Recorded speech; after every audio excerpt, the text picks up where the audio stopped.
Big boss Malayalam season 7 ലൈവിൽ ഇപ്പോൾ morning task കഴിഞ്ഞിരിക്കുകയാണ്. അപ്പോൾ ഗാർഡൻ ഏരിയയിൽ വെച്ചിട്ടായിരുന്നു ഇന്നത്തെ മോർണിംഗ് ടാസ്ക് നടന്നത്.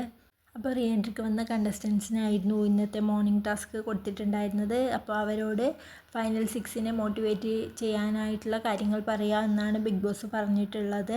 അപ്പോൾ ഓരോരുത്തരായിട്ട് വന്നിട്ട് അവർക്ക് പറയാനുള്ള കാര്യങ്ങളൊക്കെ പറയുന്നുണ്ട്. അപ്പോൾ ആദ്യമായിട്ട് വരുന്നത് ബിൻസിയാണ്. അപ്പോൾ ബിൻസി പറയുന്നുണ്ട്, നിങ്ങളെല്ലാവരും ഒരുപാട് കഷ്ടപ്പെട്ടിട്ടാണ് ഇവിടെ എത്തിയത്. അപ്പോൾ എല്ലാവരും വിന്നേഴ്സ് തന്നെയാണ്. കപ്പ് കിട്ടുന്ന ആൾ മാത്രമല്ല, എല്ലാവരും വിന്നേഴ്സ് തന്നെയാണ്. എന്നാലും ഞങ്ങളും നിങ്ങളെപ്പോലെ ഒരുപാട് എക്സൈറ്റഡ് ആണ് ആരാണ് വിന്നർ ആവുന്നതെന്ന് അറിയാൻ വേണ്ടിയിട്ട് എന്നൊക്കെ പറയുന്നുണ്ട്. പിന്നെ മുൻഷി വരുന്നുണ്ട്. മുൻഷി പറയുന്നുണ്ട്, നിങ്ങളുടെ ജീവിതത്തിൽ നിങ്ങൾ 98 വർഷം ജീവിച്ചാലും ഈ 98 ദിവസം നിങ്ങൾക്ക് മറക്കാനാവാത്തതായിരിക്കും. അതുകൊണ്ട് ഇതിൽ ആര് വിജയിച്ചാലും എല്ലാവരും ഇപ്പോൾ ഉള്ള ഈ 6 പേരും വിജയിച്ചതുപോലെയാണ്. കപ്പ് ആർക്ക് കിട്ടുന്നത് എന്നതിലല്ല കാര്യം എന്ന് പറയുന്നുണ്ട്. പിന്നെ ശൈത്യ വരുന്നുണ്ട്. ശൈത്യ പറയുന്നുണ്ട്, എല്ലാവരും വിന്നേഴ്സ് തന്നെയാണ്. എൻ്റെ 3 ബ്രദേഴ്സിനും അനീഷ്, അക്ബർ, ഷാനവാസ്, പിന്നെ നൂറയ്ക്കും, പിന്നെ എൻ്റെ പ്രിയപ്പെട്ട കൂട്ടുകാരൻ നെവിനും, പിന്നെ എൻ്റെ എല്ലാമായ അനുമോളും എല്ലാവരും വിന്നേഴ്സ് തന്നെയാണ്. അപ്പോൾ എല്ലാവർക്കും നന്നായി കളിക്കാൻ പറ്റട്ടെ, വിജയിക്കാൻ പറ്റട്ടെ എന്ന് ഞാൻ ആശംസിക്കുകയാണ് എന്നൊക്കെ പറയുന്നുണ്ട്.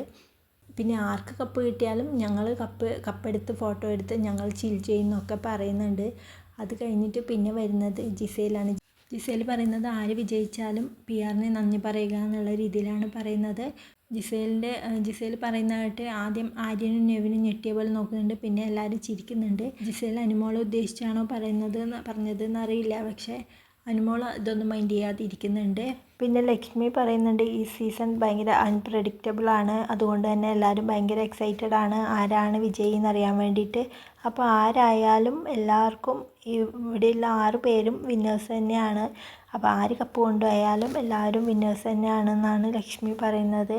അപ്പോൾ അത് കഴിഞ്ഞ് ആര്യം വരുന്നുണ്ട്. ആര്യം പറയുന്നത്, ഈ സീസണിൽ ആരാണോ ഡിസേർവിങ് അവർക്ക് തന്നെ കപ്പ് കിട്ടട്ടെ എന്നുള്ള രീതിയിലാണ് ആര്യം പറയുന്നത്. അപ്പോൾ അത് ആര് തന്നെയായാലും, കിങ് ആയാലും ക്യൂൻ ആയാലും ആര് തന്നെയായാലും അത് ആരാണെന്നറിയാൻ നമ്മളും ഒരുപാട് എക്സൈറ്റഡ് ആണെന്ന് ആര്യം പറയുന്നുണ്ട്.